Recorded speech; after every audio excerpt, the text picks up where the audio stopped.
आज मैं द्विघात समीकरण के कुछ प्रश्न हल करने जा रहे हैं, उस पर आप लोग ध्यान दीजिए। देखिए पहला प्रश्न है यदि द्विघात समीकरण x² plus 2x minus p equal 0 का एक मूल -2 हो तो p का मान ज्ञात कीजिए। ये यूपी बोर्ड में 2019 और 2021 में पूछा गया है, इस पर ध्यान दीजिए।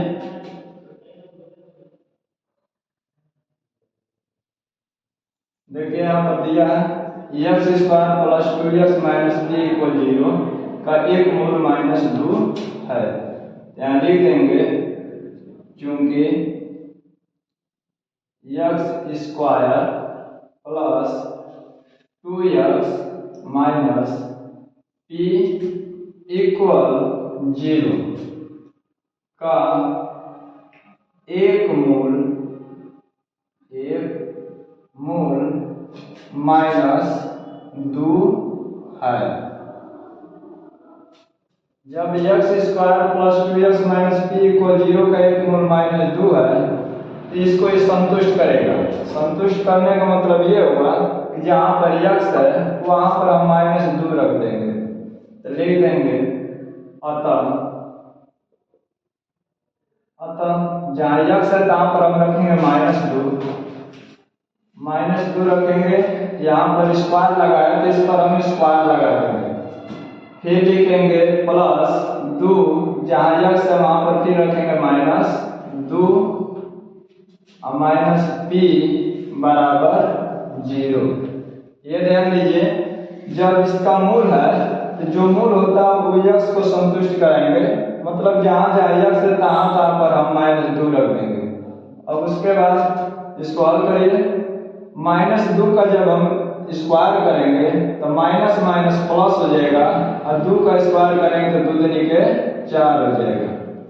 फिर माइनस प्लस का गुणा होगा तो माइनस होगा और 2 में 2 से गुणा करेंगे तो 2 दूनी के 4 माइनस p बराबर 0।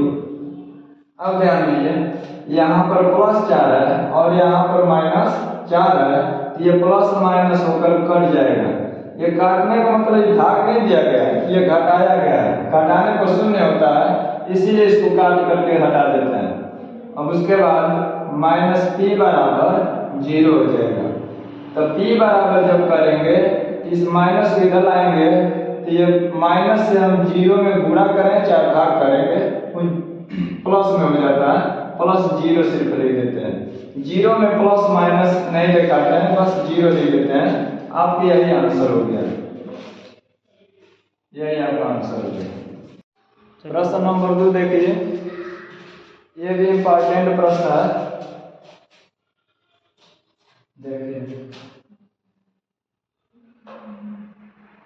प्रश्न नंबर 2 लिखा गया है यदि द्विघात समीकरण 3x² माइनस 6x धन k बराबर 0 के मूल समान है तो k का मान ज्ञात कीजिए।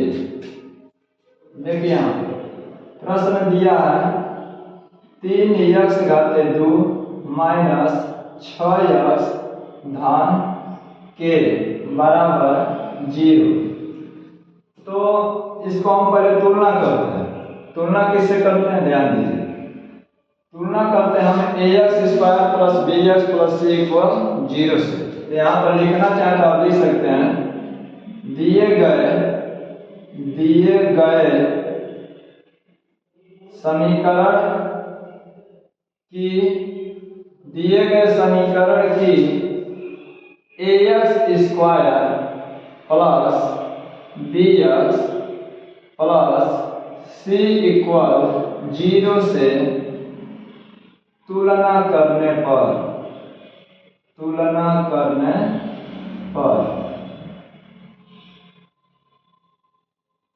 इस ax² plus bx plus c बराबर 0 को द्विघात का व्यापक समीकरण कहते हैं, याद रखिएगा। जब भी हमको द्विघात समीकरण से तुलना करना होता है तो इसी व्यापक समीकरण से तुलना करते हैं। तो ध्यान दीजिए यहाँ पर x स्क्वायर का गुणांक a है, तो यहाँ पर x स्क्वायर का गुणांक 3 है। गुणांक उसको कहते हैं जिससे गुणा किया जाता है। तो ध्यान दीजिए x स्क्वायर में 3 से गुणा हुआ है, तो x स्क्वायर का गुणांक 3 होगा, और यहाँ पर x स्क्वायर में a से गुणा किया गया है, इसलिए x स्क्वायर का गुणांक a होगा। तो हम तुलना जब करेंगे तो गुणांकों से तुलना करते हैं। तो देखिए x स्क्वायर का गुणांक यहाँ पर a है और यहाँ x स्क्वायर का गुणांक 3 है, तो तुलना करेंगे तो a बराबर 3। अब यहाँ पर ध्यान दीजिए x का गुणांक b है और यहाँ x का गुणांक -6 है, तो तुलना करेंगे तो b बराबर हो जाएगा -6। b बराबर क्या हो जाएगा? -6 हो जाएगा। अब देखिए यहाँ अचर पद c है, अचर पद में मतलब x नहीं लगा है, इसलिए इसको अचर पद बोला जा रहा है। तो ये अचर पद c है और यहाँ अचर पद k है, इसमें भी ध्यान दीजिए इसमें x नहीं लगा है, इसलिए इसको भी हम अचर पद कहेंगे। तो c बराबर हो जाएगा k। अब इसमें क्या कह रहा है प्रश्न में? देखिए कह रहा है कि यदि द्विघात समीकरण 3x घात 2 - 6x धन k बराबर 0 के मूल समान है, समान कह रहा है, तो समान होने के लिए यहाँ पर लिख देंगे मूल समान है। जब मूल समान होता है तो उस स्थिति में होता है b स्क्वायर - 4ac बराबर 0। जब द्विघात समीकरण के मूल समान होते हैं तो उस स्थिति में b स्क्वायर - 4ac शून्य के बराबर होता है। अब इसी में हम मान रखकर हल करेंगे तो k का मान निकल जाएगा। देखिए b की जगह पर रखेंगे -6, स्क्वायर है तो स्क्वायर कर देंगे, -4 गुणित a की जगह पर रखेंगे 3 और c का मान यहाँ पर k है, तो c की जगह पर रखेंगे k बराबर 0। अब इसको हल करिए, -6 पर 2 घात है, इसका मतलब -6 में -6 से 2 बार गुणा किया जाएगा, तो माइनस का जब 2 बार गुणा करेंगे तो प्लस हो जाएगा, और 6 का 2 बार गुणा करेंगे तो 6 4 का 36 हो जाएगा। फिर माइनस कर देंगे, 4 से 3 में गुणा करेंगे तो 4 3 12, और यहाँ पर k है तो k लिख देंगे बराबर 0। कहने मतलब 4 में 3 से गुणा करें तो 4 3 12, और 12 में k से गुणा करें तो 12 k हो जाएगा बराबर 0। अब लिखेंगे 36 बराबर माइनस है तो बराबर के आगे ले जाएंगे तो प्लस 12 k हो जाएगा। -12 k को बराबर के आगे ले जाएंगे तो प्लस 12 k हो जाएगा। और जब k बराबर करेंगे ये जो गुणांक है बराबर के इधर आएगा तो बटा में हो जाएगा। गुणांक को कभी भी बराबर के इधर ले जाते हैं तो बटा में कर देते हैं। बटा का मतलब क्या होता है कि भाग होता है। बटा में करने का मतलब भाग होता है। तो 12 से भाग दे दीजिए, तो 12 से भाग देंगे तो 12 3 36, तो k बराबर हो जाएगा 3। यही आपका आंसर हो गया। k बराबर 3 आपका आंसर हो गया। देखिए द्विघात समीकरण का तीसरा प्रश्न यहाँ पर हल करने जा रहे हैं, आप ध्यानपूर्वक देखिए। समीकरण x घात 2 - 7x धन 12 बराबर 0 के मूलों के व्युत्क्रम के योगफल ज्ञात कीजिए। तो ध्यान दीजिए,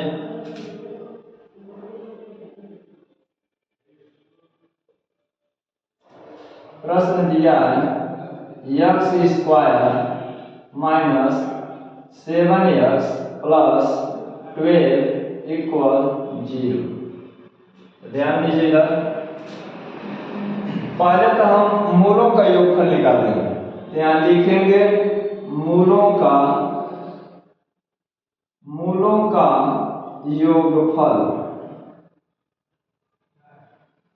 योगफल का ये चाहे योग कर दीजिए, एक ही बात है। मूलों का योगफल निकालेंगे तो अल्फा प्लस बीटा होता है, अल्फा प्लस बीटा। अब इसका सूत्र होता है माइनस x का गुणांक माइनस x का गुणा बाटा में x स्क्वायर का गुणांक।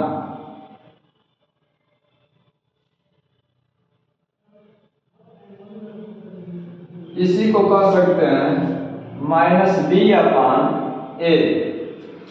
तो देखिए x का गुणांक इसमें कितना है, यहाँ पर देखिए x का गुणांक -7 है, यहाँ पहले से माइनस लगा है और यहाँ पर x का गुणांक -7 है। तो जब -7 यहाँ पर रखेंगे तो ये माइनस है तो प्लस हो जाएगा, तो +7 हो जाएगा। अब बाटा में x स्क्वायर का गुणांक यहाँ पर 1 है। गुणांक उसको कहते हैं जिससे गुणा हुआ रहता है। यहाँ पर देखिए x स्क्वायर में कोई गुणांक दिखाई नहीं दे रहा है, फिर भी हम यहाँ पर 1 इसलिए कर रहे हैं कि 1 से जब हम x स्क्वायर में गुणा करेंगे तो x स्क्वायर में जब 1 से गुणा करेंगे तो x स्क्वायर ही होगा। इसका मतलब जहाँ कुछ दिखाई नहीं देता है वहाँ गुणांक 1 होता है। तो देखिए यहाँ पर कुछ दिखाई नहीं दे रहा, फिर भी इसका गुणांक 1 होगा।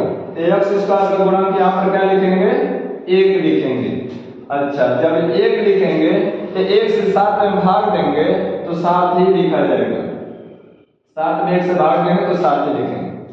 अब देखिए मूलों का गुणनफल लिखेंगे, मूलों का गुणनफल,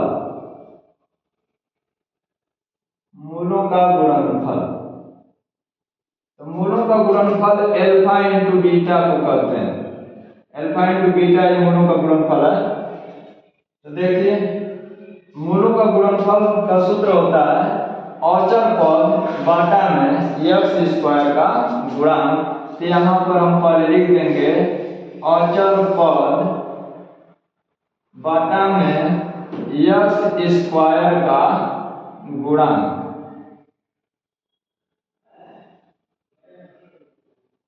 तो देखिए औचर पद इसमें 12 है। औचर पद उसी पद को कहते हैं जिसमें अक्षर x न लगा हो।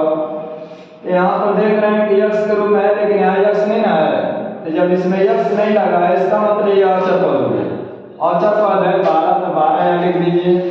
अब बाटा में x स्क्वायर का गुणांक यहाँ 1 है, तो यहाँ पर 1 लिख देंगे और 1 से जब भाग देंगे तो 12 लिख देंगे। 1 से भाग देंगे 12 में तो 12 ही लिखा जाएगा। अब देखिए इसमें प्रश्न में कह रहा है कि मूलों के व्युत्क्रम, मूलों के व्युत्क्रमों के योगफल ज्ञात कीजिए। व्युत्क्रम का मतलब होता है उल्टा। अगर मूल अल्फा है तो उसका व्युत्क्रम कहेंगे तो 1/अल्फा हो जाएगा। तो देखिए यहाँ लिख देंगे मूलों के व्युत्क्रम, मूलों के व्युत्क्रम का योगफल, मूलों के व्युत्क्रम का योगफल। तो देखिए जब व्युत्क्रम कहेगा तो पलट दिया जाएगा। अल्फा का व्युत्क्रम करेंगे तो 1/अल्फा होगा और प्लस बीटा का अगर व्युत्क्रम करेंगे तो 1/बीटा होगा। यह हमारा 1/अल्फा और 1/बीटा व्युत्क्रम लिखे गए हैं, किसका, अल्फा और बीटा का। अब इसको हल कर दीजिए। अल्फा बीटा लघुत्तम होगा, अल्फा बीटा लघुत्तम होगा क्योंकि भिन्न भिन्न आ रहा है, तो आपस में गुणा करेंगे तो लघुत्तम होगा। अब देखिए भिन्न भिन्न हर रहता है तो इससे इसमें गुणा करते हैं, फिर प्लस लगा करके इससे इसमें गुणा करेंगे। अब वही आपस में जब गुणा करते हैं तो लघुत्तम हमको प्राप्त हो जाता है। इससे इसमें गुणा करिए तो हम बीटा प्लस अल्फा लिखते हैं और चाहे अल्फा प्लस बीटा लिखें क्रम से। देखिए इससे इसमें गुणा करेंगे तो बीटा होगा और प्लस इससे इसमें गुणा करेंगे तो अल्फा होगा। तो बीटा प्लस अल्फा लिखिए चाहे अल्फा प्लस बीटा ले लीजिए, एक ही बात होगा। हम इसको क्रम से लिख दे रहा हूँ, बीटा यहाँ ना लिख करके यहाँ लिख दे रहा हूँ और अल्फा को यहाँ ना लिख करके यहाँ लिख दे रहा हूँ, क्रम से लिख दे रहा हूँ। अब देखिए अल्फा प्लस बीटा का मान यहाँ पर निकाला गया है 7। अल्फा प्लस बीटा का मान 7 है, यहाँ पर 7 रख देंगे और अल्फा इंटू बीटा का मान यहाँ पर निकाला गया है 12, तो यही हम यहाँ पर 12 लिख देंगे। आपके यही आंसर हो जाएगा, आपका यही आंसर हो गया।